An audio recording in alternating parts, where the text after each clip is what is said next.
미국 정부가 자국산 소프트웨어가 포함된 제품의 대중국 수출을 제한하는 방안을 검토 중입니다. 노트북부터 항공기 엔진까지 폭넓은 기술 제품이 대상이며 핵심 소프트웨어 수출 통제를 11월 1일부터 시행하겠다고 밝혔습니다. 테슬라 3분기 매출이 281억 달러를 기록하며 시장 예상치를 웃돌았습니다. 다만 주당 순이익은 0.5달러로 전망치인 0.54달러에 못 미치며 수익성 둔화 우려가 제기됐습니다. 미국에서는 전기차 세제 혜택 종료를 앞두고 판매량이 늘며 인도량이 전년 동기 대비 7% 증가했습니다. 미 연준이 대형은행에 대한 자본 규제를 완화하는 초안을 제시했습니다.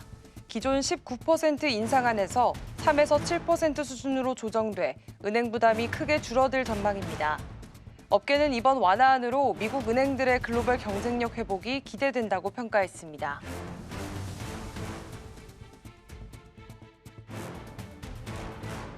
시청자 여러분 안녕하십니까? 출발 증시와이드 1부 시작하겠습니다. 셧다운이 22일째 지속되고 있습니다. 트럼프 일기 때 35일보다 더 넘어설 수 있을 것이다라는 가능성이 제기되고 있습니다. 지금 현재 경제 지표도 나오지 않고 있는 상황이기 때문에 불안정성이 더 커지고 있습니다. 뉴욕 증시에서는 텍사스 인스트루먼트가 기상 예상치를 하회하는 실적 발표를 하면서 반도체 투자 심리가 크게 위축되었던 모습 확인되었습니다. 그로 인해서 뉴욕 3대 지수 모두 약세 흐름 하락 마감했는데요. 자세한 지수 확인해 보겠습니다.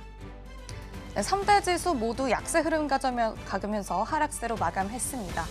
특히나 트럼프 행정부가 미국산 소프트웨어가 사용된 제품이라면 중국 수출을 제한하라는 방안을 검토 중이라는 로이터 통신 보도가 전해지면서 긴장감이 더욱더 커졌습니다. 이미 과열 논란이 제기되던 상황에서 해당 이슈가 함께 겹치면서 나스닥의 낙폭이 더욱더 확대되었습니다. 나스닥은 0.93% 하락세 보였고요. S&P 500은 0.53%, 다우지수도 0.71% 하락 마감했습니다.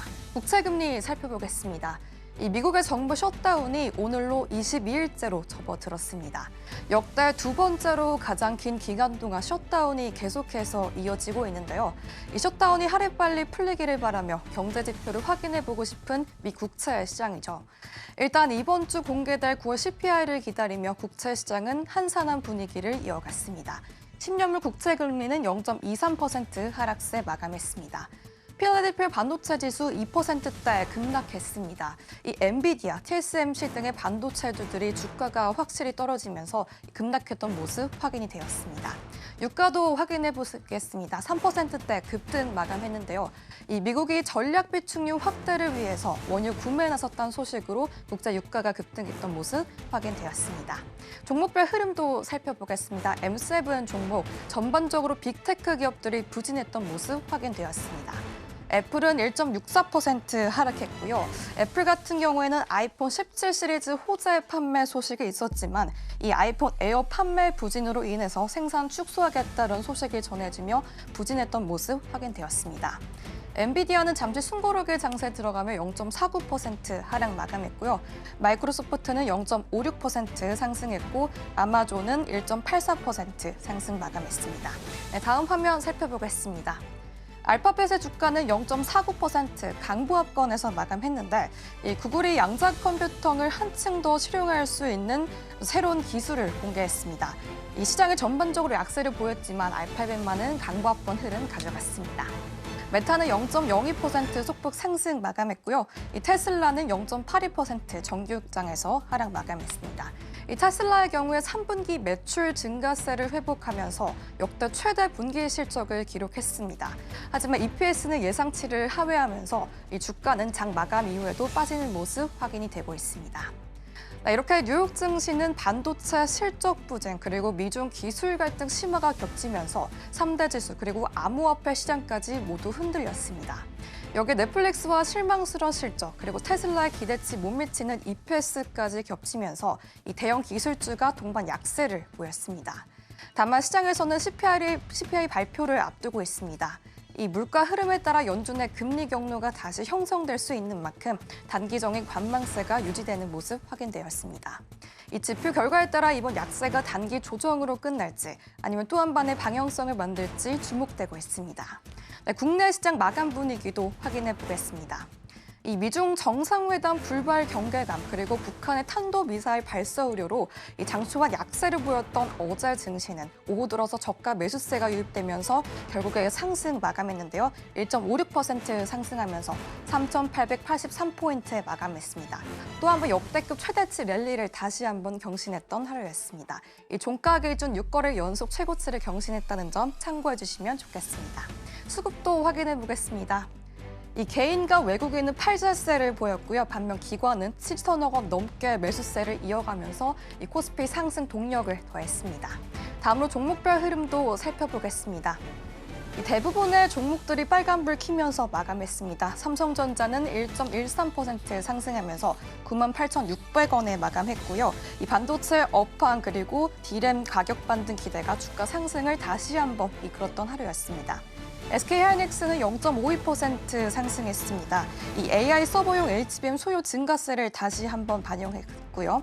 LG에너지솔루션 2차 전지주 역시 강한 흐름 모습 보여줬습니다. 이 2차 전지구주 같은 경우는 미국 IRA 세액공제 수혜 기대가 커지면서 대표적으로 급부상하고 있는 LG에너지솔루션입니다.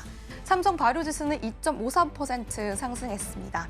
네, 글로벌 위탁 생산 수주 확대 기대감에 올랐던 모습 확인되었고요. 삼성전자 우선주 0.77% 상승 마감했습니다. 다음 화면 살펴보겠습니다. 자동차 흐름주 아주 견조했습니다. 현대차와 기아 각각 1.75%, 1.99% 상승했습니다. 이 관세 협상 기대감이 커지면서 다시 한번 수급이 들어왔던 모습 확인되었습니다. 한화 에어로스페이스는 3.39% 상승하면서 이 방산주 흐름도 좋았습니다. 이 황제주 지위를 다시 한번 회복했던 한화 에어로스페이스까지 확인해 보시면 좋겠습니다. 이 북한의 탄도 미사일 발사 소식이 있었죠. 방산 수출 확대 기대가 다시 한번 부각되었습니다. 그리고 선박수주 회복세에 대한 기대감을 반영하면서 조선주인 HD, 현대, 중공업까지 3%대 강세 흐름 보여줬습니다. 네, 코스닥 지수도 확인해 보겠습니다. 코스닥 지수는 0.76% 상승하면서 879포인트 선에서 마감했습니다. 네, 코스피와 마찬가지로 이렇게 수급이 들어오면서 상승했던 모습 확인이 되었는데요. 다음으로 수급도 살펴보겠습니다. 이 수급 측면에서는 개인이 1,700억 넘게 사자세를 보이면서 지수 상승을 이끌었지만 외국인과 기관이 팔자세를 보였던 하루였습니다. 종목별 흐름도 살펴보겠습니다. 시가총액 상위 종목인데요. 2차 전지주는 강했던 모습 확인되었지만 반면에 알테오젠 그리고 펩트론 몇몇 제약바이오주는 약간의 약세 흐름도 가져갔습니다. 알테오젠은 반면 1.92% 상승 흐름 가져갔고요. 에코프로 BM 그리고 에코프로는 3.38%, 특히 에코프로는 15% 넘게 급등했던 모습 확인되었습니다. 반면에 레인보우 로보틱스는 0.15% 약세 흐름 가져가면서 차익 실현 매물이 출회됐던 모습 확인되었습니다. 다음 화면 보겠습니다. 하마 리서치는 0.71% 약세 흐름 가져갔고요. HLB는 3%대 하락세 마감했습니다. 특히나 HLB는 임상 일정 불확실성이 지속되면서 하락세를 면치 못했던 모습 확인되었습니다. 리가켄바이오는 0.37% 상승했고요. 삼천당제약은 보합권 마감했습니다. ALB바이오는 1.37% 하락하면서 약세 흐름 가져갔습니다. 네, 이렇게 국내 증시는 장 초반 지정학적 리스크로 흔들렸지만 이 기관 매수세 유입으로 빠르게 회복되며 대형주 중심의 강한 보공력을 다시 한번 확인했습니다. 이 반도체 그리고 2차 전지, 방산업종에 다시 한번 시장을 끌어올리며 이 시장의 4,000피 기대감도 더욱더 커지고 있습니다. 다만 외국인의 매도는 여전히 부담으로 작용하고 있습니다. 특히 간밤 미국 증시가 반도체 실적 부재 그리고 대중 수출 규제 우려로 인한 하락한 만큼 단기 변동성은 아직까지도 남아 있습니다. 지금까지 전혜경이었습니다.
시장의 트렌드가 어디로 향하고 있는지 맥을 짚어보겠습니다. 머니트렌드 시간입니다. 김고은 앵커와 함께하겠습니다. 어서 오십시오. 안녕하세요. 네, 시장에서는 어떤 뉴스에 주목하고 있는지 헤드라인 통해서 만나보겠습니다.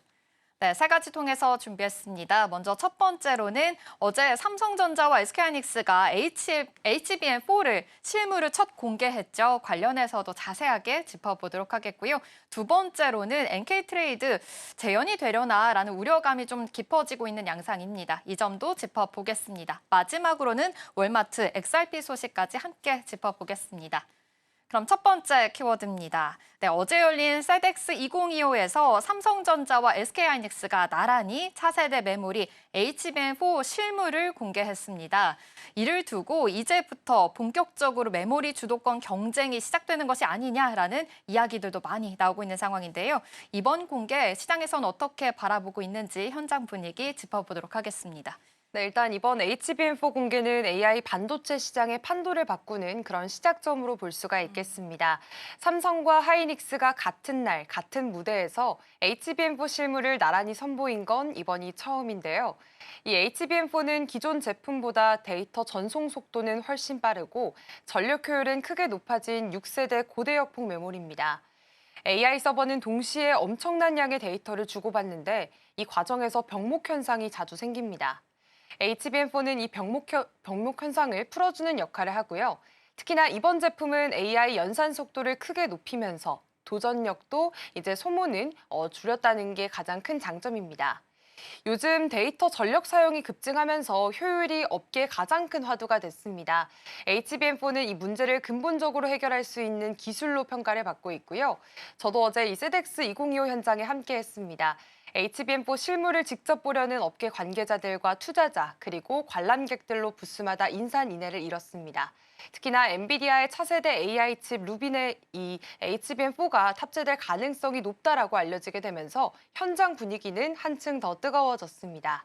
삼성과 하이닉스 모두 내년 양산을 앞두고 이 막바지 품질 테스트와 공급 협상을 진행 중인데요. 이번 공개는 AI 메모리 시장의 주도권 경쟁이 본격화됐다는 신호로 받아들여지고 있습니다. 네, 이렇게 세덱스 2025 실제로 다녀오신 만큼 뜨거웠던 현장 분위기가 좀 느껴지는 것 같습니다. 이렇게 삼성전자와 SK하이닉스가 HBM4를 공개를 하면서 이런 뜨거운 경쟁들이 이제 시작되는 것이 아니냐라는 우려감도 함께 나오고 있는데요. 관심도 더욱더 쏠릴 수밖에 없는 상황입니다. 성능이라든지 기술력에 좀 차이가 있었을까요? 네, 일단 이번에 두 회사 모두 세계 최고 수준의 HBM4를 내놨습니다. 그런데 접근 방식과 강조점이 조금 달랐는데요. 일단 먼저 삼성전자는 엔비디아가 요구한 11GBps 속도를 달성했다고 직접 밝혔습니다. 이렇게 수치를 구체적으로 공개한 건 상당히 이례적입니다. 그만큼 제품 성능에 대한 자신감이 크다는 의미로 볼 수가 있겠고요. 삼성은 이번 HBM4의 핵심 부품인 베이스 다이에 4나노 파운드리 공정을 적용했습니다. 파운드리 기술을 직접 활용하면서 속도와 전력 효율을 함께 높인 게 특징이었습니다. 반면 SK하이닉스는 이미 HBM4 개발을 마치고 양산 체제를 구축했다고 공식 발표한 적이 있었죠. 이번 전시에서도 제품 구조를 한눈에 볼 수 있는 모형과 함께 실물을 공개했습니다. 하이닉스는 이 제품을 AI 서버에 적용하면 AI 성능이 최대 69% 향상된다고 밝혔고요. 데이터 센터 전력 비용도 크게 줄일 수 있다고 설명했습니다. 두 회사는 적층 구조에서 좀 차이가 있었습니다. 삼성은 12단, 하이닉스는 16단으로 쌓았는데요. 삼성은 발열과 안정성을 초점을 맞췄다면 하이닉스는 속도 극대화에 초점을 맞췄습니다. 삼성은 지금 열 저항을 11% 낮추고 데이터를 주고받는 통로인 범프수를 1.2배 정도 늘려서 방열 성능을 강화했고요. 하이닉스는 전력 효율을 40% 높인 설계를 내세웠습니다. 그런데 업계에서는 지금 삼성이 보다 안정적이고 범용성이 높은 그런 기술 기반을 확보했다라는 평가들이 나오고 있습니다. 네, 이렇게 삼성전자, SK하이닉스, HBM에 대해서 성능이 아무래도 조금은 다른 점이 확인이 됐습니다. 사실 HBM3보다 HBM4 모양을 보니까요, 가로로 조금 더 넓고 세로는 조금 더 얇은 모습으로 좀 나타났다라고도 볼 수 있겠는데요. 일단 이러한 상황 속에서 관건은 엔비디아의 선택이 되겠습니다. 두 회사의 공급 협상 지금 어디까지 와 있는지 이 점도 따져보겠습니다. 네, 일단 이번 경쟁의 마지막 퍼즐은 바로 엔비디아와의 그런 결정이 되겠습니다. 지금 현재 삼성전자와 SK하이닉스 모두 엔비디아의 HBM4 샘플을 납품한 상태입니다. 지금은 물량과 가격, 품질 조건을 두고 막바지 협상이 진행 중인데요. 엔비디아는 보통 단기 계약이 아니라 2, 3년 단위의 중장기 공급 체계를 택하기 때문에 이번 결정이 향후 몇 년간 시장 주도권을 좌우할 가능성이 큽니다. 현재 기준으로 보면 SK하이닉스가 HBM3 시장에서 점유율 62%로 1위를 차지하고 있고요. 삼성전자는 17%, 그리고 마이크론이 21% 수준인데요. 하지만 내년에 HBM4가 본격적으로 양산이 되면 삼성의 점유율이 30%까지 확대될 가능성이 높다라는 전망이 우세합니다. 그 이유는 삼성의 기술력과 생산 공정에 있습니다. 삼성은 지금 경쟁사보다 한 세대 앞선 원시 공정을 적용했고 HBM3 12단 제품도 이미 엔비디아 품질 인증을 통과했습니다. 그리고 또 하나 주목할 점은 지금 AI 반도체 생태계가 점차 엔비디아 중심에서 벗어나서 다변화되고 있다는 겁니다. 삼성은 이미 AMD와 오픈AI 등 주요 AI 기업들과 협력도 확대를 하고 있는데요. 지금 AMD의 차세대 GPU인 MI450에는 삼성의 HBM3 12단 제품이 들어가게 되고요. 그리고 내년에는 이 GPU에 HBM4까지 공급하는 방안도 추진 중이라고 합니다. 삼성은 여기에다가 R&D 투자도 공격적으로 늘리고 있습니다. 올해 상반기에만 18조 원을 투자했는데요. HBM4를 포함해서 파운드리와 패키징 기술까지 이렇게 전 영역의 기술력을 동시에 강화하고 있는 모습입니다. 이런 전략적인 투자들이 내년에는 실적 개선의 핵심 모멘텀이 될 거라는 분석들이 많습니다. 네, 이제 AI 반도체 시장에서 게임 체인저가 누가 될지가 굉장히 중요하겠죠. 시장 점유율을 좀 따져봐야 될 텐데요. 일단 HBM3 시장에서는 점유율이 1위를 기록하고 있는 SK하이닉스가 되겠고요. 2위가 삼성전자입니다. 그런데 HBM4를 이제 양산을 본격적으로 시작을 하게 된다면 삼성전자가 점유율을 더 빠르게 끌어올릴 수 있다라는 분석들도 함께 나오고 있으니까요. 어떻게 이런 양상들이 진행이 될지 계속해서 눈여겨보시면 좋겠습니다. 그럼 이어서 다음 키워드로 넘어가 보겠습니다.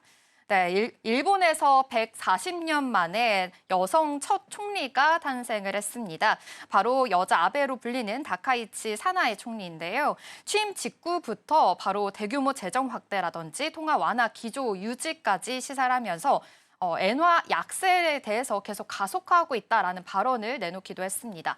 최근의 흐름부터 먼저 짚어보도록 하겠습니다.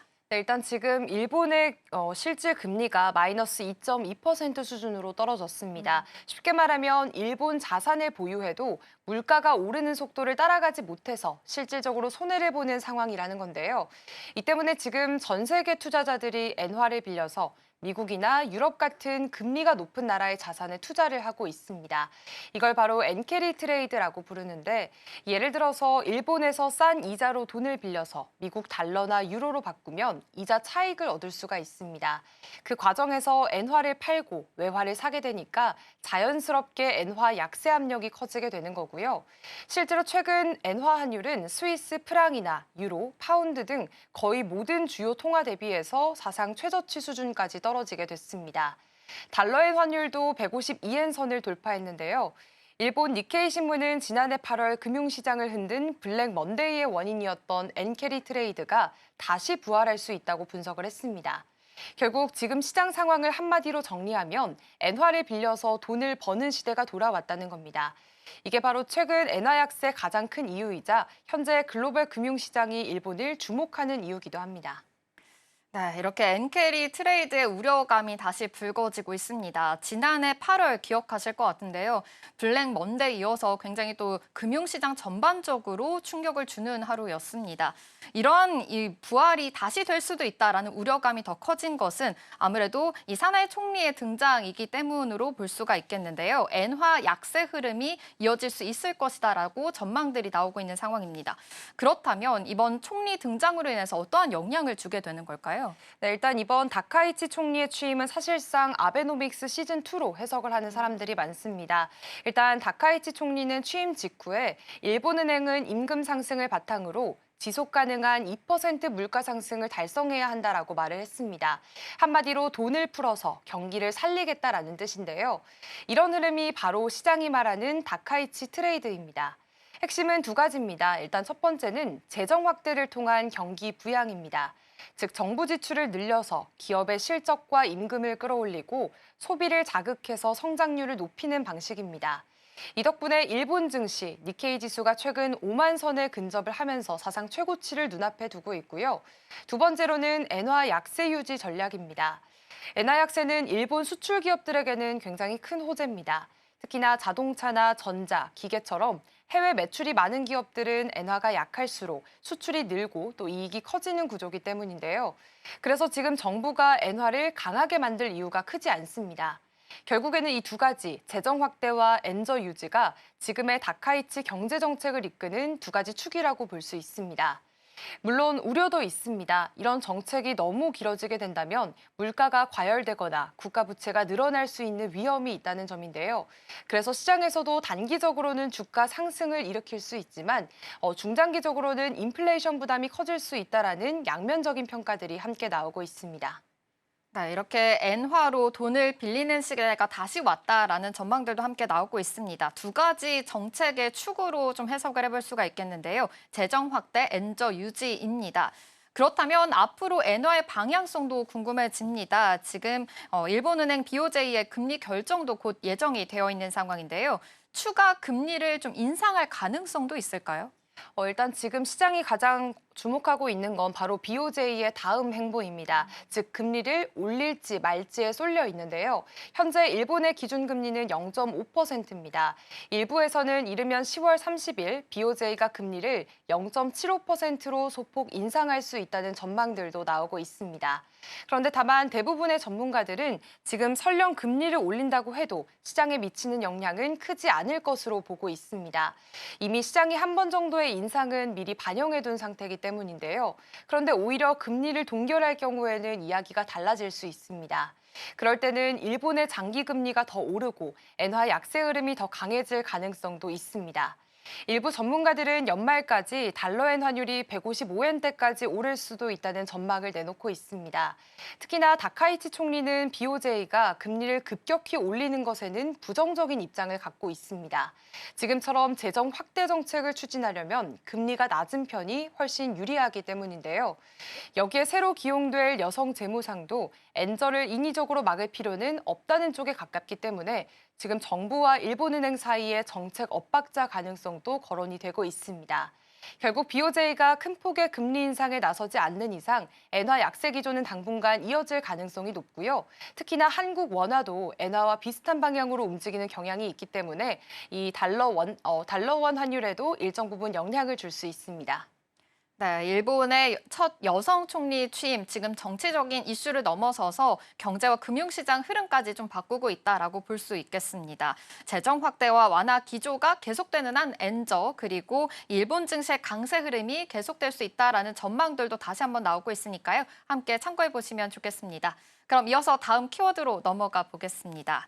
네, 미국 최대 유통기업 월마트가 리플의 기술을 활용해서 새로운 결제 시스템 구축에 나섰다라는 소식입니다. 이 소식이 전해지자마자 암호화폐 시장 전반적으로 좀 들썩이는 양상이었었는데요. 특히나 월마트 핀테크 계열사 원페이가 그 중심에 있다고 합니다. 시장에서는 어떤 의미로 바라보고 있는지 살펴보겠습니다. 네, 일단 이번 제휴는 지금 디지털 결제가 일상 속으로 들어오고 있는 신호탄이라고 해석해 볼 수 있습니다.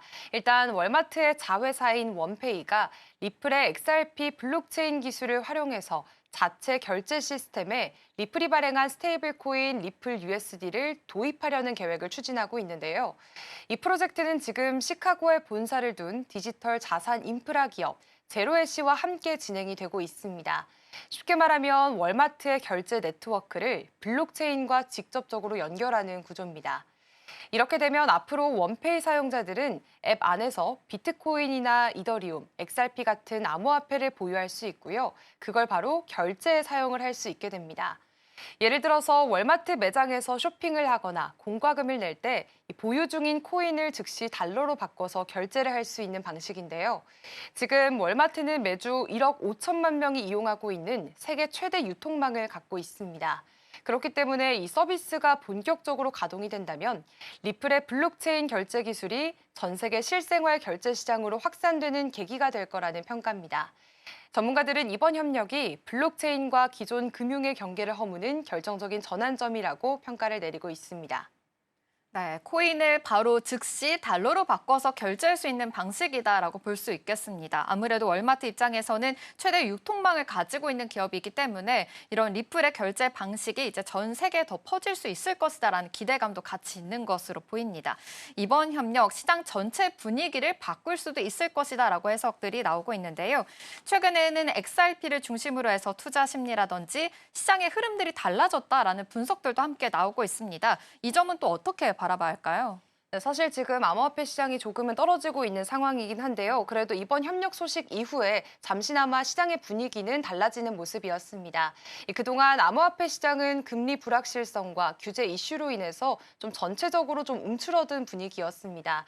그런데 월마트가 리플의 블록체인 기술을 실제 결제 시스템에 도입하겠다고 나서면서 이 디지털 자산이 이제는 실물 금융의 한 축이 될 수도 있다라는 인식이 커졌습니다. 특히나 이 움직임이 글로벌 기업이 주도하고 있는 실사용 사례라는 점에서 중요한데요.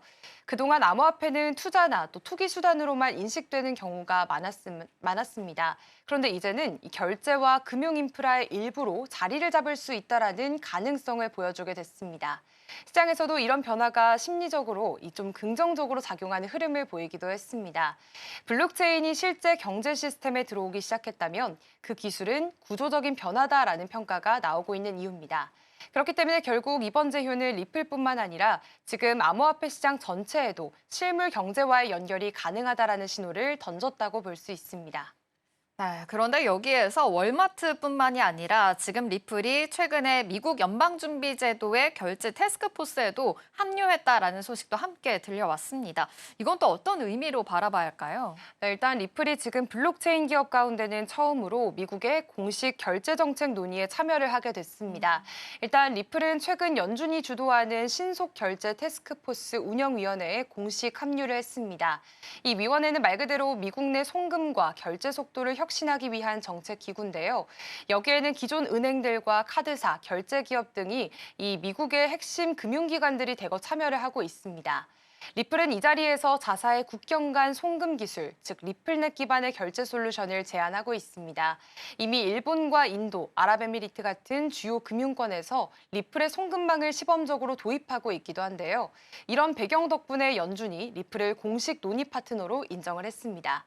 리플 측은 미국 결제 인프라의 현대화는 더 이상 선택이 아니라 필수라면서 리플이 투명하고 즉각적인 결제 생태계 구축에 핵심 역할을 하겠다고 밝히기도 했습니다. 실제로 지금 일부 글로벌 기관들은 XRP를 포트폴리오에 편입하기 시작했습니다. 그래서 지금 리플의 기술이 중앙은행 결제망과 연결되는 순간 디지털 결제 시장의 판도가 완전히 바뀔 수 있다는 전망들도 나오고 있습니다. 네, 이처럼 실물 금융뿐만이 아니라 암호화폐 이런 블록체인 결제까지 지금 맞닿고 있는 역사적인 전환점이다라고 볼 수 있겠습니다. 지금 여러 가지 결제 시장의 회복을 통해서 리플이 새로운 장을 열 수 있을지 계속해서 주목해 보시면 좋겠습니다. 머니트렌드는 여기서 마치도록 하겠습니다. 김고은 앵커와 함께했습니다. 고맙습니다. 맞습니다.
미국 정부가 자국산 소프트웨어가 포함된 제품의 대중국 수출을 제한하는 방안을 검토 중입니다. 노트북부터 항공기 엔진까지 폭넓은 기술 제품이 대상이며 핵심 소프트웨어 수출 통제를 11월 1일부터 시행하겠다고 밝혔습니다. 테슬라 3분기 매출이 281억 달러를 기록하며 시장 예상치를 웃돌았습니다. 다만 주당 순이익은 0.5달러로 전망치인 0.54달러에 못 미치며 수익성 둔화 우려가 제기됐습니다. 미국에서는 전기차 세제 혜택 종료를 앞두고 판매량이 늘며 인도량이 전년 동기 대비 7% 증가했습니다. 미 연준이 대형은행에 대한 자본 규제를 완화하는 초안을 제시했습니다. 기존 19% 인상안에서 3에서 7% 수준으로 조정돼 은행 부담이 크게 줄어들 전망입니다. 업계는 이번 완화안으로 미국 은행들의 글로벌 경쟁력 회복이 기대된다고 평가했습니다. 한국이 매년 250억 달러씩 8년간 총 2천억 달러, 약 286조 원을 미국에 투자하는 방안이 논의 중인 것으로 알려졌습니다. 외신에 따르면 3,500억 달러 중 1,500억 달러는 신용 보증으로 나머지 2천억 달러는 한국이 출자하는 방안이 미국 측 의중을 반영한 것이라고 전했습니다.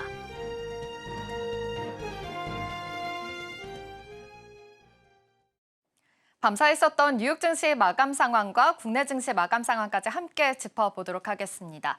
일단 전 세계에서 가장 주목하고 있는 것은 이 무역 갈등과 관세 협상에 대한 문제일 것입니다. 여전히 불안정한 흐름들이 이어지고 있는데요. 간밤에 있었던 뉴욕 증시 마감 상황 먼저 체크해 보도록 하겠습니다.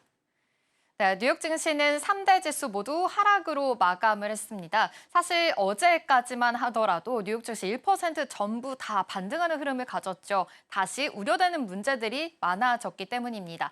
두 가지로 핵심 체크를 해보겠습니다. 일단 셧다운이 계속해서 길어지고 있는 상황입니다. 연방정부 셧다운 사태가 22일째 맞으면서 역대 두 번째로 긴 셧다운으로 기록이 되고 있는데요. 오바마 케어 보조금 연장 문제를 놓고 여야가 계속해서 대치가 이어지고 있습니다.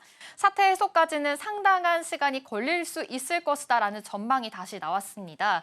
트럼프 대통령이 이번 주 후반에 아시아 순방에 나설 예정이어서 셧다운 사태가 11월까지 이어질 수 있을 것이다라는 가능성까지 커지고 있습니다.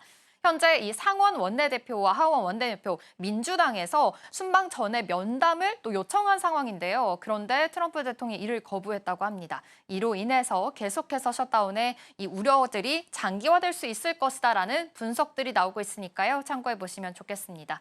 또 간밤에도 미중 간의 갈등이 조금 더 깊어졌습니다. 트럼프 행정부가 중국에 대해서 소프트웨어 수출 제한을 검토 중이다라는 보도가 나왔기 때문입니다.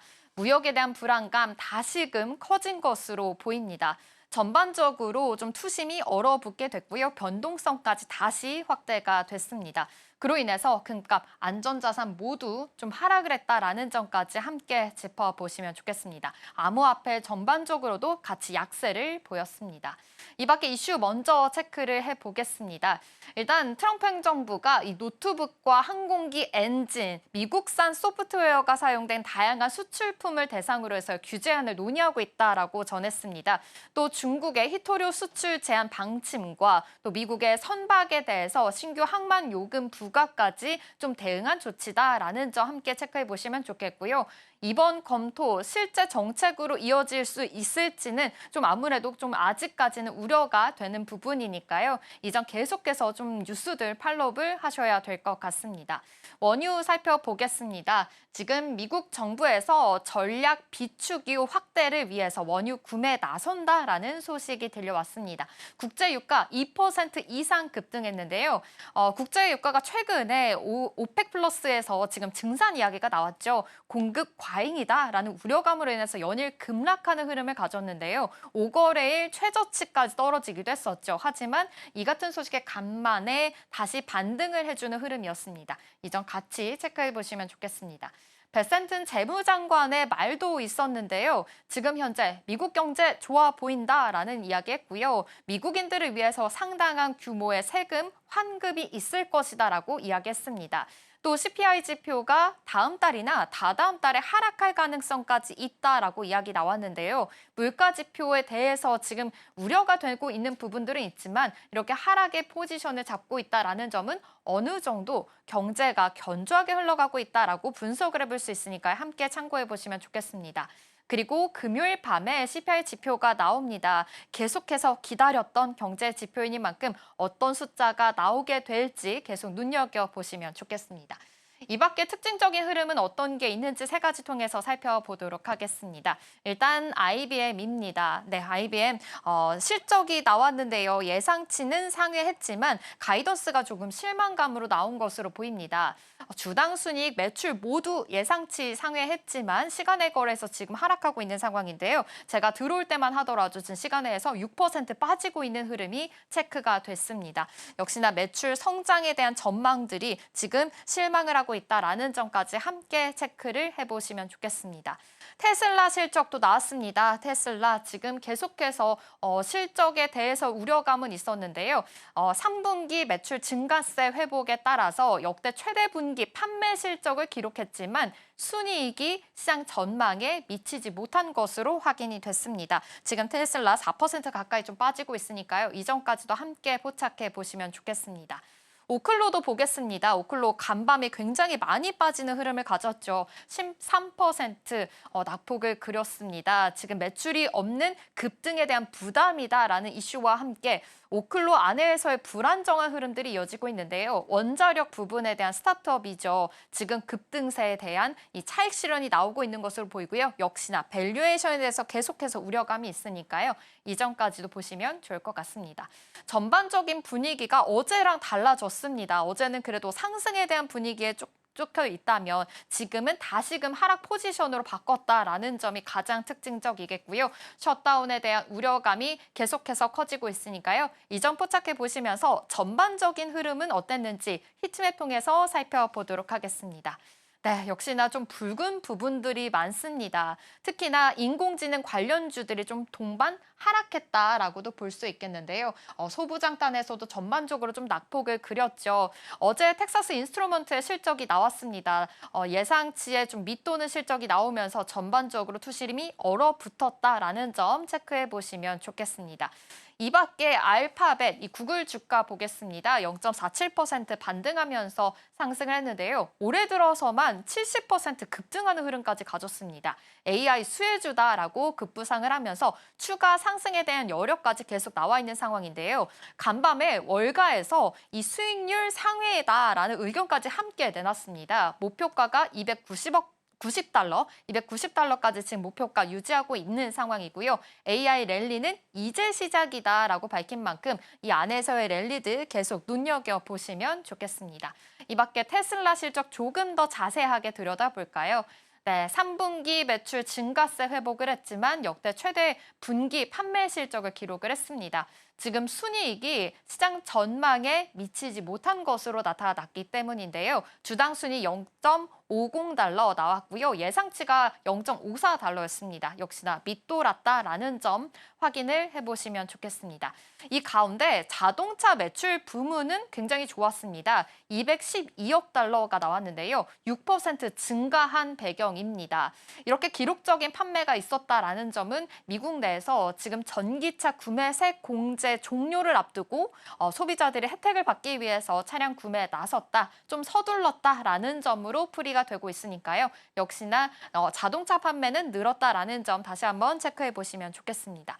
이 밖에 어제 넷플릭스의 실적이 나왔죠. 오늘 10% 낙폭을 또 그렸습니다. 실망스러운 실적을 내놓은 만큼 컨텐츠주 안에서의 랠리들 계속 비교를 해보시면 좋겠는데요. 이 밖에 워너브라더스는 상승했습니다. 좀 같이 상승하면서 좋은 랠리를 보였다라는 점이 좀 대두가 되고 있죠. 파라마운트와 스카이댄스 컨소시엄의 인수 제안을 3차례 모두 거절했다라는 소식이 나왔기 때문입니다. 워너브라더스 52주 신고가 경신했고요.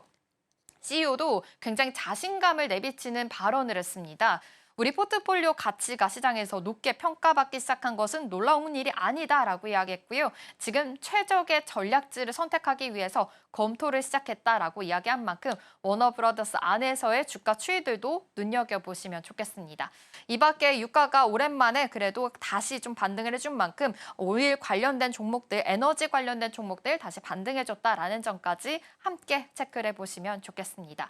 이렇게 전반적으로 뉴욕 증시 분위기가 셧다운 우려감으로 인해서 다시 좀 낙폭을 그렸던 뉴욕 증시였습니다. 이 안에서의 랠리들 어디까지 이어질 수 있을지, 그리고 미중 간의 갈등이 과연 어떤 발언으로 해소가 될지 계속해서 눈여겨보시면 좋겠습니다. 그렇다면 어제 국내 증시의 분위기는 어땠을까요? 이 점도 함께 살펴보도록 하겠습니다. 네, 어제 굉장히 좋았습니다. 오후 들어갈 때만 하더라도 계속해서 좀 좋은 랠리를 보일 수 있을까 했는데 끝까지 힘을 좀 내주는 모습이었습니다. 장 초반에 기관들이 좀 매도세를 보였죠. 그런데 오후 들어서 대형주를 위주로 다시 사자세로 돌아선 것이 특징적이었습니다. 코스피 4,000피를 향해서 지금 현재 질주하고 있다라는 점 짚어보시면 좋겠고요. 코스피가 6거래일째 계속 랠리가 펼쳐지고 있습니다. 1.56% 상승하면서 마감했고요. 코스닥도 0.76% 상승하면서 좋았습니다. 하지만 코스닥에서 좀 특징적인 것은 개인만이 남았다라는 점입니다. 외국인과 기관의 매도세가 좀 있었고요. 개인만이 좀 사들이는 모습이 특징적이었습니다.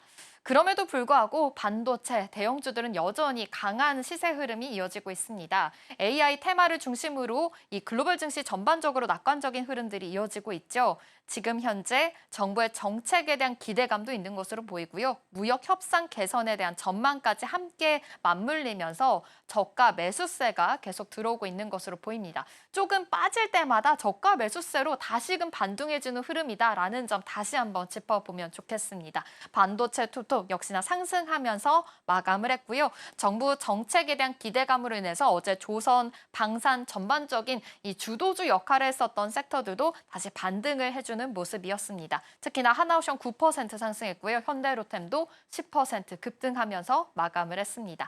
2차 전지주들 요즘 굉장히 좋습니다. LG엔솔 4% 상승하는 흐름이었는데요. 역시 ESS에 대한 수요 기대감이 계속해서 커지고 있는 것으로 보입니다. AI 모멘텀 받으면 이제 ESS 수요도 높아진다라는 것까지 함께 맞물려서 이제는 이 2차 전지 안에서도 계속 견조한 흐름들을 보일 수 있을 것이다라는 점 체크해 보시면 좋겠습니다.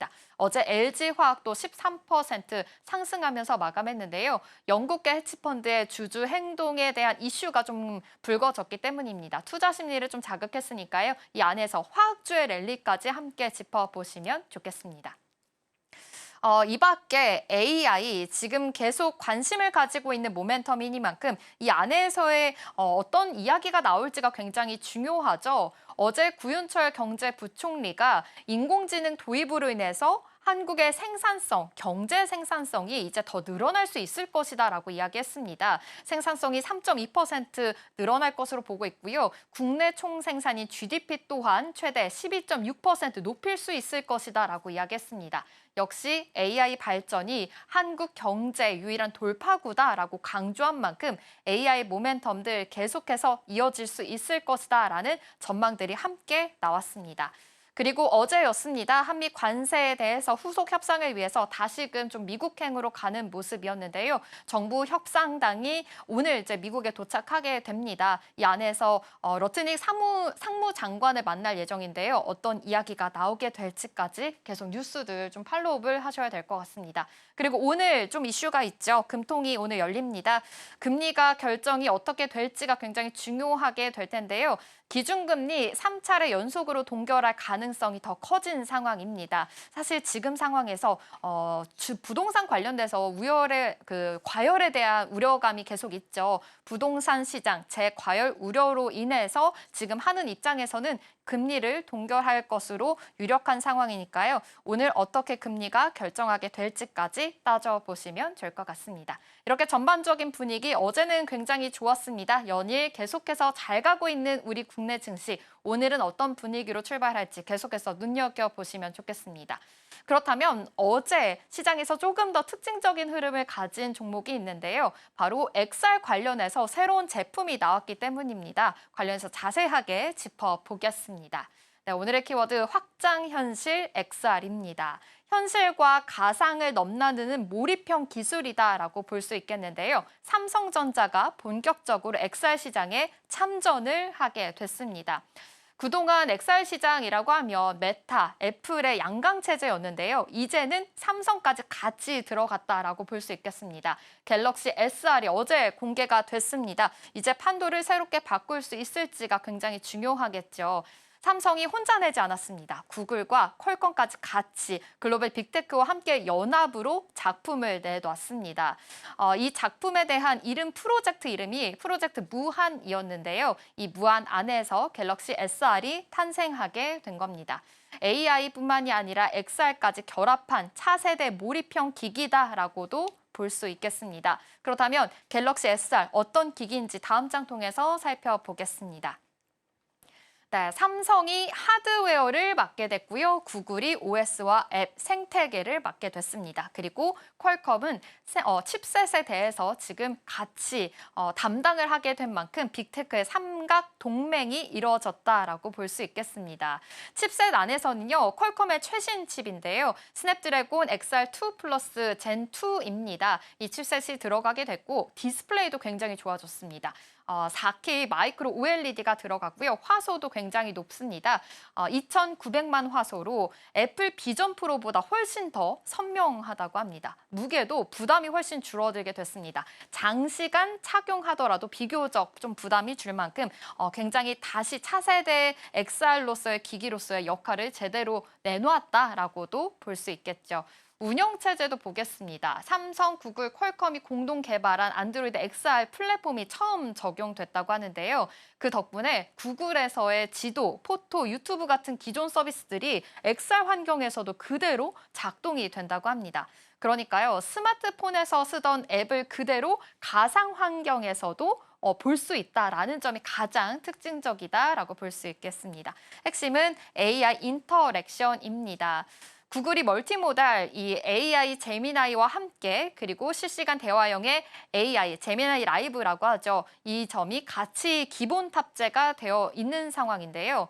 예를 들어서 뉴욕의 맛집을 찾아줘라고 말을 하면 제미나이가 실제로 지도 앱을 띄워주게 되고요. 시선으로 메뉴를 고르게 되면 경로 안내까지 시작이 된다고 합니다. 또 게임 중에서는 그 다음에 뭘 해야 돼? 라고 묻게 되면 AI가 공략법을 말해주게 되고요. 브라우저까지 연결이 되면서 관련 정보들을 좀 띄워주는 방식이다라는 점 볼 수가 있겠습니다. 삼성은 이번 제품을 두고요. 이렇게 얘기했습니다. 시선, 손짓, 표정 동시에 인식하는 새로운 상호작용의 시스템이다라고 이야기했고요. 실제 AI와 대화하듯 자연스러운 경험을 구현했다라는 자신감을 내비치기까지 했습니다. 실제로 이제 손에서 터치하는 시대가 아니라 시선으로 실행하는 시대다라는 점까지 기억해 보시면 좋겠습니다. 이제 XR 기기 하나로 전반적으로 모든 것을 해결할 수 있는 시대가 온 건지 이 점에 대해서 더 주목을 해보실 필요가 있어 보입니다. 단순히 헤드셋을 넘어서서 이제는 산업과 교육, 의료 분야까지 확장 중인데요. 이 점이 더 특이합니다. 지금 삼성중공업과 함께 가상 조선소 훈련을 구축에 들어갔다라고 합니다. 그러니까요, 선박 엔지니어링 훈련을 이제는 XR로 시뮬레이션을 하는 방식이다라고도 볼 수 있겠고요. 의료 쪽으로도 같이 지금 수행하고 있습니다. XR 기반으로 해서 시뮬레이션 하고 있고 제품 진열 테스트까지 함께 하고 있는 실무형의 협업까지 추진 중에 있습니다. 지금 삼성에서는 차세대 XR 스마트 글래스 개발도 함께 공식화했죠. 패션 브랜드 젠틀몬스터와 함께 손을 잡고 생활 속에서 AI가 자연스럽게 작동하는 패션과 테크 융합형의 안경을 선보인다라는 점에서 함께 체크를 해보시면 좋겠습니다. XR 기기 아무래도 새로운 생태계 출발점이다라는 점 기억해 보시면 좋겠고요. 이 안에서의 랠리들 어떻게 더 이어지게 될지까지 눈여겨보시면 좋겠습니다. 그렇다면 XR 시장의 규모도 봐야겠죠. 다음 장 통해서 살펴보겠습니다. XR은요, 일단 가상현실, 증강현실, 홍학현실을 아우르는 개념이다라는 점 체크를 해보시면 좋겠고요. 현실과 가상을 넘나드는 그런 경험 기술이다라는 점에서 특징적이게 되겠죠. AI 인터페이스 실험장으로 지금 진화를 하고 있는 상황입니다. 현재 글로벌 XR 시장은요, 379억 달러, 54조 원 규모입니다. 그런데 연평균 28% 이상 성장 중이고요. 2029년에는 848억 달러까지 이제 시장이 더욱더 확대된다라는 점 짚어보시면 좋겠습니다. 이 밖에 경쟁 구도를 가지고 있는 세계 회사 준비해봤는데요. 메타에서는 퀘스트가 있겠고요. 애플에서는 비전 프로가 있습니다. 역시나 삼성에서는 갤럭시 XR이 지금 공개가 됐다라는 점 짚어보시면 좋겠습니다. 가격적인 메리트도 굉장히 좋습니다. 지금 거의 한 반값 정도다라는 점 짚어보시면 좋겠고요. 지금 삼성에서도 역시나 콘텐츠 확장에 더 타격을 가고 있는 만큼 이 안에서의 랠리들 기억해 보시면 좋겠습니다. 한마디로 정리할 수 있겠죠. 삼성 고성능과 합리적인 가격대를 내세우고 있다라는 점 기억해 보시면서요. 다음 장도 확인해 보겠습니다. 네, 기술 완성도 대 컨텐츠 생태계 한계적인 부분들도 좀 기억을 해봐야 될 것 같은데요. 여전히 무게라든지 발열, 배터리 수명, 그리고 컨텐츠 부족이 숙제로 남아있는 상황입니다. 아무래도 이 안에서는 컨텐츠 확보가 XR 성패를 가를 만한 핵심으로 보고 있는데요. 업계 관계자는 XR 기계 완성도가 높은 만큼 컨텐츠 공급과 가격 전략이 굉장히 중요하다라고 이야기했고요. 삼성은 이를 의식해서 구글과 네이버와 함께 협력 관계까지 함께 나서고 있는 상황입니다. 갤럭시 SR, 구글과 함께 생태계 구축하려는 출발점이자 미래 방향성을 제시하는 상징적인 기기다라고 명확하게 지금 이 XR 시장 안에서의 랠리들을 이야기한 만큼 앞으로의 성장이 어디까지 이어질 수 있을지 주목해 보시면 좋겠습니다. 그렇다면 투자자 입장에서는 어떤 종목과 함께 연관이 되어 있는지도 중요하겠죠. 다음 장 통해서 살펴보겠습니다. 일단 가장 먼저 LG 이노텍입니다. 사실 애플과 계속해서 좀 연관되어 있는 종목으로 많이들 알고 계실 것 같습니다. 카메라 모듈과 센서 부분에서 지금 보유하고 있는 만큼 LG 이노텍의 주가 또한 확인해 보시면 좋겠고요. 라온텍이 어제 같이 또 상승하는 랠리를 가지게 됐습니다. 마이크로 디스플레이 기술 개발을 함께 하고 있다라는 점 짚어보시고 고요. 선익 시스템과 이직 스튜디오 여러 가지로 XR 관련해서 AR 관련해서 제작을 하고 있는 이런 종목들이 굉장히 많으니까요. 기업들의 랠리들 하나씩 체크해 보시면 좋겠습니다. 이렇게 XR 관련해서 새로운 기기가 탄생한 만큼 관련해서 자세하게 짚어봤습니다. 네, 저는 이제 어제 발표를 했던 프로젝트 무한에 관련해서 기계 전반적인 흐름들을 짚어봤는데요. 그렇다면 어떻게 더 클로즈업 해보면 좋을까요? 네, 좋습니다. 앞서 삼성전자가 XR 헤드셋을 본격적으로 공개하면서 이 확장 현실의 시장이 문을 열고 있습니다. 하지만 시장의 시선은 한 발 더 앞서 있는데요. 바로 스마트 글래스입니다. 자, 일단 삼성전자가 이번에 XR을 공개하면서 이 AR까지 준비하고 있다라는 다음 제품군을 공식화하게 됐습니다. 스마트 글래스고요. 프로젝트명은 해안입니다. 구글과 협력해서 이 차세대 스마트 글라스를 개발하고 있다라고 언급했습니다. 이 스마트 글라스 같은 경우에는 조금 전에 살펴봤던 XR 헤드셋보다는 몰입감은 덜하겠습니다. 하지만 훨씬 가볍고 일상 속에서도 늘 착용할 수 있는 휴대성과 편의성이 높은 XR 안경입니다. 이 안경은 사실 또 사람의 인상과 연결되어 있기 때문에 기능은 물론이고요. 디자인까지 잘 갖추어져야 합니다. 따라서 삼성은 젠틀몬스터나 와비파커와 같은 패션 브랜드와도 손을 잡고 이 스마트 글라스 제품군을 준비 중이다라고 밝혔습니다. 사실 스마트 글라스는 완전히 새로운 개념은 아닙니다. 10년 전에 구글이 1세대로 한번 이렇게 출시를 했다가 좀 실패한 바가 있었죠. 하지만 지금은 상황이 조금 바뀌고 있다고 합니다. AI부터 AR 그리고 웨어러블 기기까지 하나로 합쳐지게 되면서 이 시장이 스마트폰 다음 세대 기기로서 이 스마트 글라스를 주목하고 있습니다. 시장 전망들도 뜨겁습니다. 카운터 포인트는 연평균 2029년까지 80.5% 정도 성장할 것으로 보고 있고요. 또 그랜드뷰 리서치는 2030년까지의 시장 규모가 약 11조 원에 다다를 것으로 전망하고 있습니다. 이 스마트 보급이 지금 정점을 찍고 있습니다. 여러 기업들도 스마트폰을 중심으로 경쟁을 본격화하고 있는데요. 여기에 AI과 AR 그리고 웨어러블까지 결합하면서 스마트 글라스가 이 스마트폰의 다음 플랫폼까지로 자리 잡을 가능성이 크다라고 시장은 보고 있습니다. 자, 그럼 다음 페이지에서 넘어가 보겠습니다. 사실 이 스마트 글라스의 시장의 선두 주자는 메타입니다. 현재 메타다라고 보시면 되겠습니다. 이 글로벌 아이웨어 브랜드인 레이벤과 협력을 해서 이 스마트 안경을 꾸준히 내고 있는데요. 최근에 이제 2세대까지 제품을 낸 것으로 확인이 되고 있는데 1세대와 비교했을 때는 누적 판매량을 훨씬 더 뛰어넘었고요. 이제는 3세대 제품까지 준비 중입니다. 3세대 같은 경우에는 퀄컴의 AR2 칩과 그리고 렌즈 자체를 디스플레이화하겠다라고 좀 언급하고 있습니다. 안경 R 자체를 디스플레이로 바꿔서 우리가 눈으로 보는 정보가 즉시 화면에 뜰 수 있도록 만들겠다라고 했습니다. 하지만 아직까지는 스마트 글라스 시장 규모가 적은 편입니다. 그렇기 때문에 구글뿐만 아니라 메타까지도 좀 실패를 겪으면서 영업 손실을 좀 이어간 바가 있는데요. 그럼에도 메타가 2세대를 넘어서서 3세대까지 준비하고 있는 이유는 AI와 안경이 결합하면서 잠재력이 좀 크게 점쳐지고 있기 때문입니다. 메타뿐만 아니라 애플도 함께 움직이고 있습니다. 비전 프로를 앞세우던 애플은요, 잠시 이 비전 프로에 대한 개편은 멈추고 스마트 안경으로 방향을 전환하고 있습니다. 사실 XR 헤드셋은 가격도 고가고 아무래도 무겁다라는 한계가 있습니다. 하지만 AI가 탑재된 이 스마트 안경은 훨씬 더 가볍고 휴대하기가 쉽기 때문에 일상 속에서 자연스럽게 쓸 수 있는 다음 세대 기기로 주목을 받고 있습니다. 이에 따라서 애플 또한 방향을 전환하고 있는 모습을 확인해 볼 수 있습니다.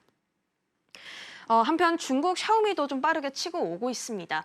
6월에 AI 글라스를 좀 출시한 바가 있는데요. 아무래도 중국은 성능보다는 또 집중하는 게 가격 경쟁력입니다. 저렴함을 앞세우면서 시장을 넓히려는 전략들을 보여주고 있습니다. 자, 이런 글로벌 흐름들을 먼저 살펴봤습니다. 이 안에서 한국 부품 기업 또한 새 기회를 잡고 있는데요. 다음 페이지에서 확인해 보겠습니다. 사실 스마트 글라스에는 이 스마트폰 밸류 체인에 들어가는 핵심 부품들이 그대로 들어갑니다. 디스플레이도 있겠고요. 배터리나 카메라와 같은 부품들이 또 핵심으로 들어가게 됩니다. 그렇기 때문에 이 스마트 글라스가 주목을 받게 된다면 밸류 체인에 들어가는 국내 기업들 또한 함께 수혜를 받아가겠죠. 실제로 해외 기업들의 움직임도 확인해 볼 수 있습니다. 이 메타가 직접 국내 부품사를 찾았습니다. 바로 DB 하이텍을 찾게 됐는데요. 이 스마트 안경용 전력 관리 반도체 위탁 생산을 논의한 것으로 알려졌습니다. 이 안경 같은 경우는요, 배터리를 좀 크게 늘릴 수가 없습니다. 따라서 전력 효율이 스마트폰 못지않게 생명입니다. DB 하이텍은 이 안에서 전력 효율을 극대화하기 위해서 복합전압 공정 기술력으로 이 평가를 긍정적으로 받고 있습니다. 결국 메타가 이 기술력을 믿고 한국 부품사를 찾은 것도 확인할 수 있지만요. 이 중국 중심의 공급망을 한국으로 또 다변화하려는 움직임까지도 이 부분에서 엿볼 수가 있습니다. 자, 그리고 스마트 글라스에서 아까 여러 가지 부품들이 이 스마트폰에 속해 있는 밸류 체인들이 들어간다라고 말씀을 드렸는데 아무래도 우리가 안경이라는 안경 R을 통해서 눈으로 직접 보는 부분이다 보니까 핵심 부품이 바로 디스플레이입니다. 얼마나 작고 그리고 얼마나 선명하게 연출할 것인지, 얼마나 가벼울 것인지 이런 부분들이 기술력의 전부다라고 해도 과언이 아닌데요. 이 디스플레이, 마이크로 디스플레이 안에서는 두 가지 기술이 자리 잡고 있습니다. 하나는 엘코스고요. 다른 하나는 레도스입니다. 엘코스 같은 경우에는 실리콘 위에 복합층으로 마이크로형 반사형 디스플레이를 올려놓은 거고요. 레도스는 실리콘 위에 마이크로 LED를 직접 심은 초고해상도 디스플레이다라고 보시면 됩니다. 자, 그런데 사실 한국은 디스플레이 강국으로 불렸습니다. 하지만 이 마이크로 디스플레이 시장에서는 좀 다소 뒤처져 있다라고 좀 평가받고 있는데요. 디스플레이의 대장주인 삼성이나 LG 디스플레이는 여전히 OLED 기술 중심에 좀 집중하고 있기 때문에 헤드셋 같은 큰 몰입형 기기에는 강점을 볼 수 있겠지만 이렇게 마이크로 같은 작고 가벼운 기기는 효율적인 면에서 한계가 있다라는 평가를 받고 있습니다. 따라서 오히려 이 안에서는 중소형 기술 기업들이 새로운 기회를 잡고 있습니다. 자, 어떤 기업들이 주목받고 있는지 다음 페이지에서 확인을 해보겠습니다. 먼저 라운텍입니다. 라운텍 같은 경우에는 조금 전에 언급드렸던 엘코스나 레도스 같은 초소형 마이크로 디스플레이 기술을 무기로 시장 공략에 나서고 있습니다. 현재 메타의 레이벤 AR 글라스에도 엘코스 모듈이 적용될 것으로 알려져 있는데요. 단독 공급은 아니겠지만 그래도 메타가 곧 발표하게 될 신제품 스마트 글라스와 맞물려 있다라고 이야기가 나오고 있습니다. 이 라운텔이 또 주력으로 삼고 있는 건요. 고객사들이 바로 제품을 만들 수 있게 이 일체형 설계 솔루션을 제공한다고 합니다. 라운텍은 또 이렇게 말합니다. 지금은 엘코스가 우위에 있다. 지금 이 부분이 더 유리하게 기술을 쓸 수 있다라고 하면서 양산성과 원가를 무기로 글로벌 파트너사를 늘려가고 있습니다. 자, 다음으로는 사피엔 반도체입니다. 사피엔 반도체는 레도스를 중심으로 좀 설계를 하고 있는데요. 다른 주장을 하고 있습니다. 이 AR 글라스용 디스플레이 시장에서는 엘코스가 아닌 레도스가 우위일 것이다 라고 하면서 2027년 이후 큰 폭으로 성장하게 될 것이다 라고 전망하고 있습니다. 사피엔 반도체가 가지고 있는 기술 또한 전력 소모와 원가를 좀 크게 줄일 것이다 라는 긍정적인 평가를 받고 있습니다. 또 뿐만 아니라 메타와 협력을 하고 있죠. 오라이언 ARC 제품에 이 레도스 드라이버를 공급했고요. 향후에 삼성이나 다른 빅테크 기업들과의 파트너십도 준비 중인 것으로 알려져 있습니다. 아까 두 가지 기술을 살펴봤지만 엘코스보다는 레도스가 조금 더 우위 기술입니다. 그렇기 때문에 아직까지는 과제가 남아있겠지만 상용화 가능성을 사피엔 반도체는 높여나가고 있습니다. 자, 그리고 마지막은 비트맥스입니다. 비트맥스는 조금 다른 결로 나아가고 있는데요. 직접 디스플레이를 만드는 회사는 아니지만 최근에 비트코인을 핵심 자산으로 품으면서 이 블록체인 안에서 AR을 접목시켜 나가고 있습니다. 디스플레이 하드웨어 위에서 들어갈 소프트웨어 생태계를 만든다라고 보시면 되겠습니다. 추가로 하나 곁들여서 살펴볼 기업은 LG 이노텍도 있겠습니다. AR 사업에서 기판 사업 비중을 키우면서 구조적인 변화를 추진하고 있다는 점도 체크해 보시면 좋겠습니다. 자, 결국 이 스마트 글라스 경쟁의 승부는 누가 더 가볍고 선명하게 보여주는가 이 부분에 놓여 있겠습니다. 아직까지는 시장 규모도 작고 시제품 단계에 놓여 있지만 이 스마트폰을 꺼내는 시대가 지나고 이제는 안경을 쓰면 정보가 보이는 시대로 가고 있는 것은 분명해 보입니다. 조금 전에 삼성의 XR이 또 문을 열게 됐는데요. 그 다음 문은 바로 스마트 글라스가 되겠습니다. 손이 아니라 이제 시선으로 조작하고 화면이 아니라 눈앞에서 세상을 보는 시대가 점점 다가오고 있습니다. 지금까지 마켓 클로즈업이었습니다.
시시각각 변하는 시장의 흐름, 서울경제는 어떤 뉴스에 주목하고 있을까요? 이 시각 서울경제는 시작하겠습니다. 김고은 앵커 함께하겠습니다. 어서 오십시오. 안녕하세요.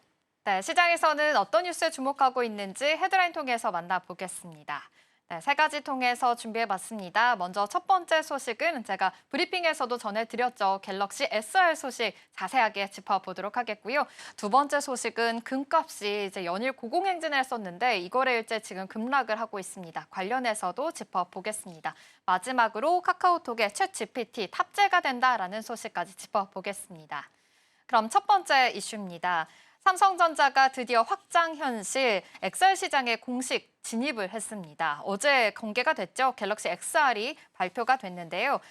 기존에는 메타와 애플이 좀 주도하던 시장이었는데 이제는 삼성전자가 다시 뛰어들게 된 겁니다. 이번 공개 어떤 의미로 해석할 수 있는지 자세하게 짚어보겠습니다. 네, 일단 삼성은 이번 제품을 단순한 헤드셋이 아니라 지금 AI와 XR을 결합한 차세대 플랫폼으로 내놓게 됐습니다. 하드웨어는 삼성이, 그리고 운영체제는 구글이 만든 안드로이드 XR, 그리고 두뇌 역할을 하는 칩셋은 퀄컴의 스냅드래곤 XR2 플러스 2세대가 담당을 했는데요. 이 기기는 사용자의 시선, 손짓, 음성까지 인식을 해서 바로 반응을 하게 됩니다. 예를 들어서 유튜브를 열어줘라고 말을 하거나 혹은 손가락을 살짝 움직이면 화면이 입체적으로 반응을 하는 식입니다. 스마트폰에서 AI 비서를 쓰는 것보다 훨씬 더 자연스럽고 직관적인데요. 특히나 삼성은 구글의 AI, 제미나이를 탑재했습니다. 이 덕분에 글자와 음성, 영상 같은 여러 정보를 동시에 이해하는 멀티모달 AI 기능이 가능해졌습니다. 사용자가 보고 있는 장면과 말하는 내용을 동시에 파악해서 상황에 맞는 행동을 해주는 건데요. 또 기존 XR 기기들은 무겁고 또 착용감이 불편하다는 단점이 있었는데 갤럭시 XR은 무게가 545g, 애플 비전 프로보다 약 100g 정도 가볍습니다.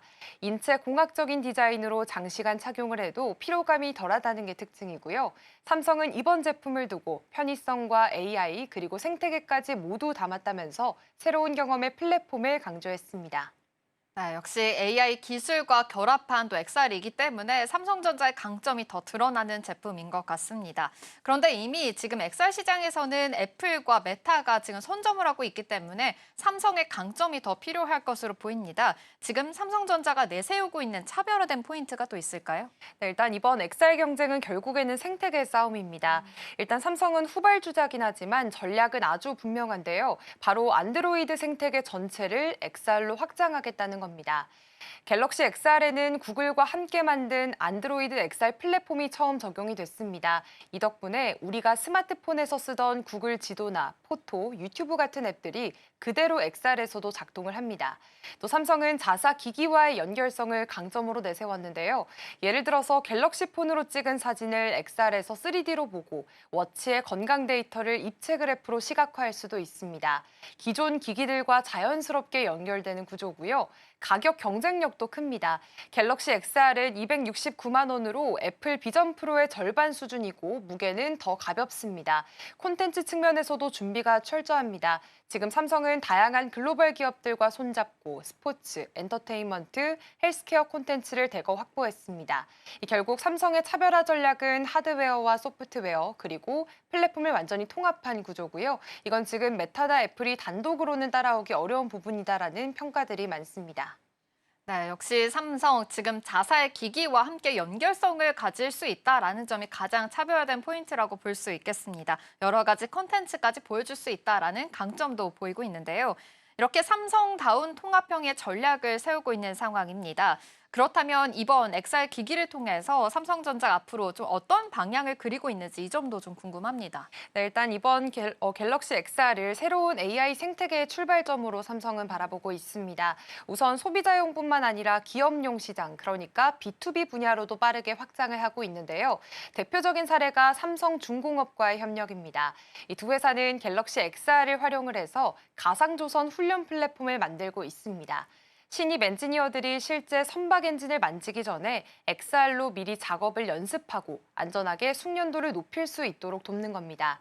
또 의료 헬스케어 분야에서도 임상훈련용 XR 솔루션을 개발 중이고요. 제품 패키징이나 제조 공정 시뮬레이션 같은 산업 현장에서도 XR 교육 시스템을 도입해서 생산 효율을 높이는 방안을 검토하고 있습니다. 삼성은 이 기기를 시작으로 해서 향후 AR 글래스나 스마트 안경 등 차세대 XR 제품군으로 확대할 계획입니다. 현재는 구글이나 젠틀몬스터, 와비파커 등 이 기업들과 협업을 해서 지금 패션과 기술을 결합한 스마트 글래스 개발도 진행 중인데요. 시장에서도 긍정적인 평가가 나오고 있습니다. 삼성이 이번 XR 시장 진입으로 인해서 미래 먹거리 확보에 한 걸음 더 나아갔다는 평가입니다. 네, XR 플랫폼을 통해서 조선소에 대한 훈련도 하고 있고요. 지금 의료 헬스케어 분야까지 지금 진입을 하고 있는 상황으로 보입니다.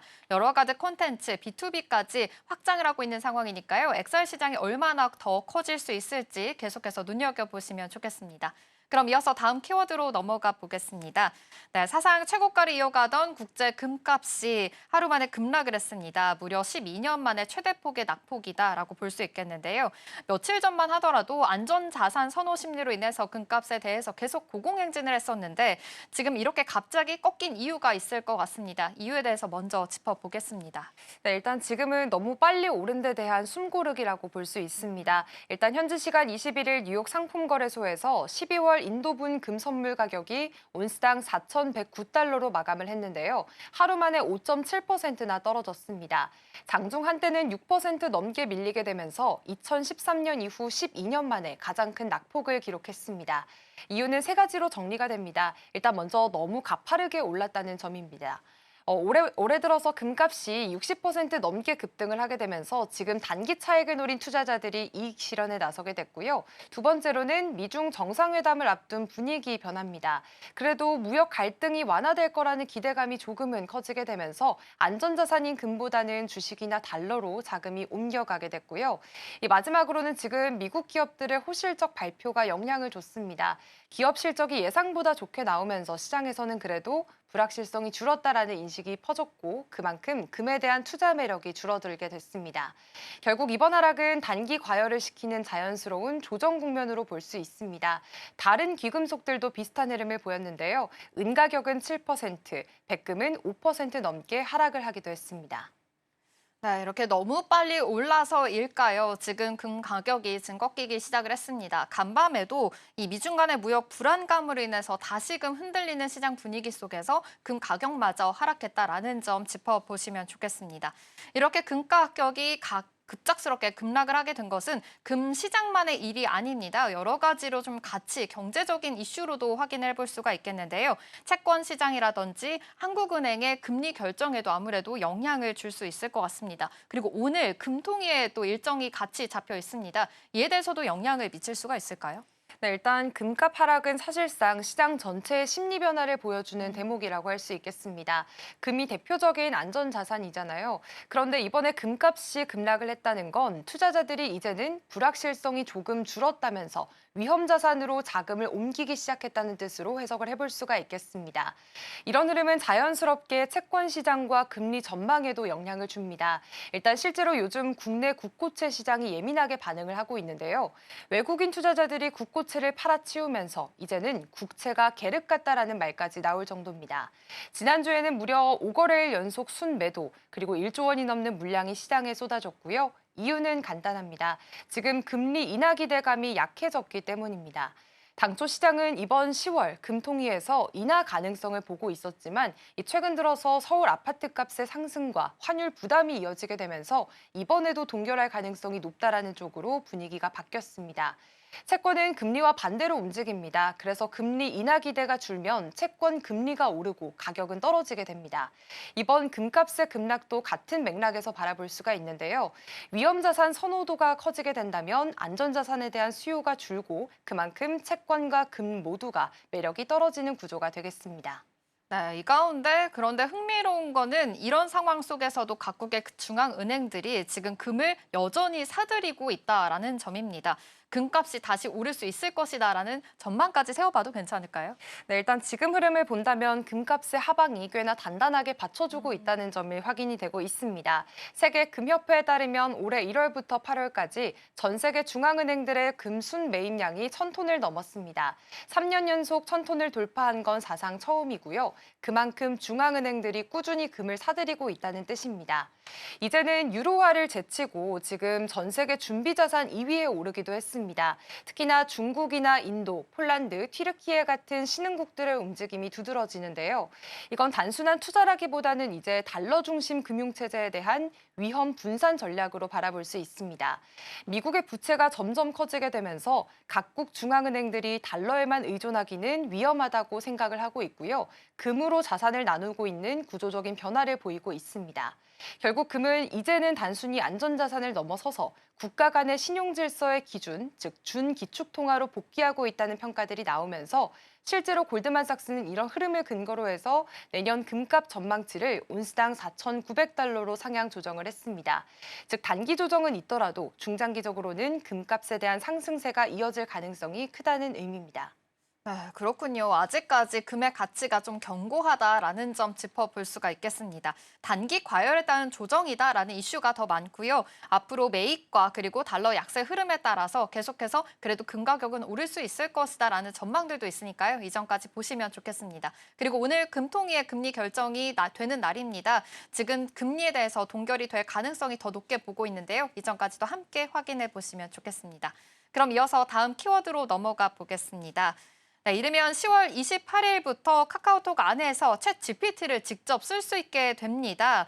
최근 업데이트 이후에 이용자의 불만이 좀 많았었던 탓일 수도 있겠는데요. 여러 가지 분위기 전환을 지금 노리고 있는 상황으로 볼 수 있겠습니다.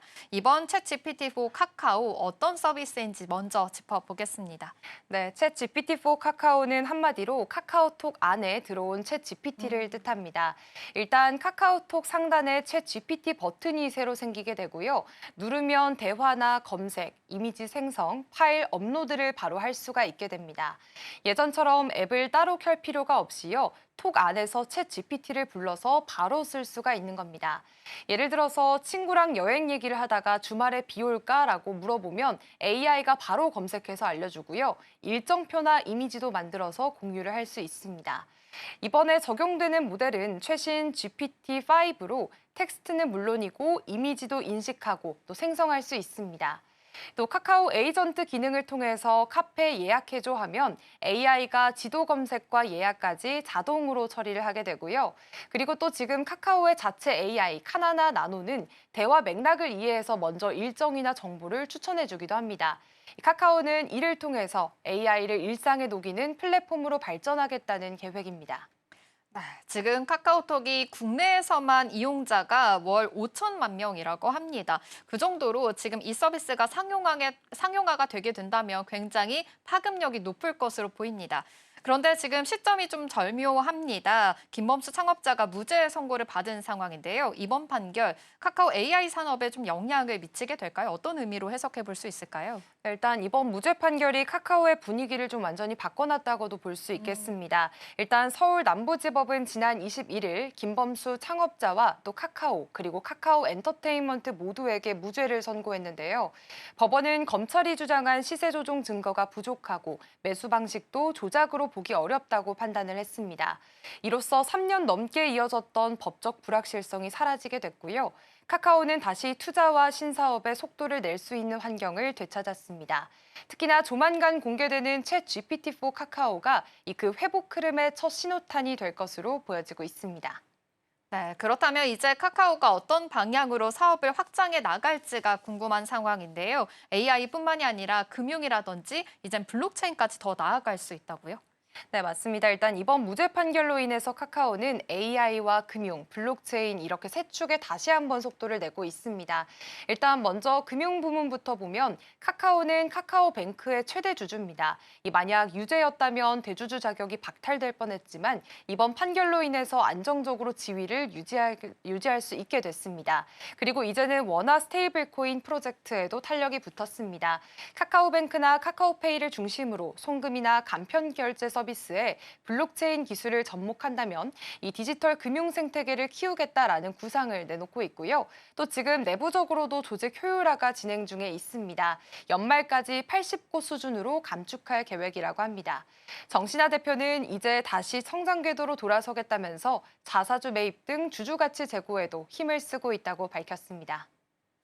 네, 이르면 10월 28일부터 이제 카카오톡 안에서도 챗 GPT를 쓸 수 있다고 합니다. GPT-5가 들어갈 예정인데요. 사실 지금 좀 업데이트 이후에 좀 이용자의 불만이 좀 많아지고 있는 상황이죠. 이 챗 GPT-4 카카오가 분위기를 반전시킬 수 있을지 계속해서 눈여겨보시면 좋겠습니다. 이 시각 서울경제는 여기서 마치도록 하겠습니다. 김고은 앵커와 함께했습니다. 고맙습니다. 고맙습니다. 출발 증시월드 1부가 준비한 소식은 여기까지입니다. 본 방송에서 제공하는 정보는 투자 판단을 위한 조언일 뿐 해당 종목의 가치와 수익률을 보장하지 않습니다. 이어지는 출발 증시와이드 2부도 많은 시청 바랍니다. 함께해 주신 여러분 고맙습니다.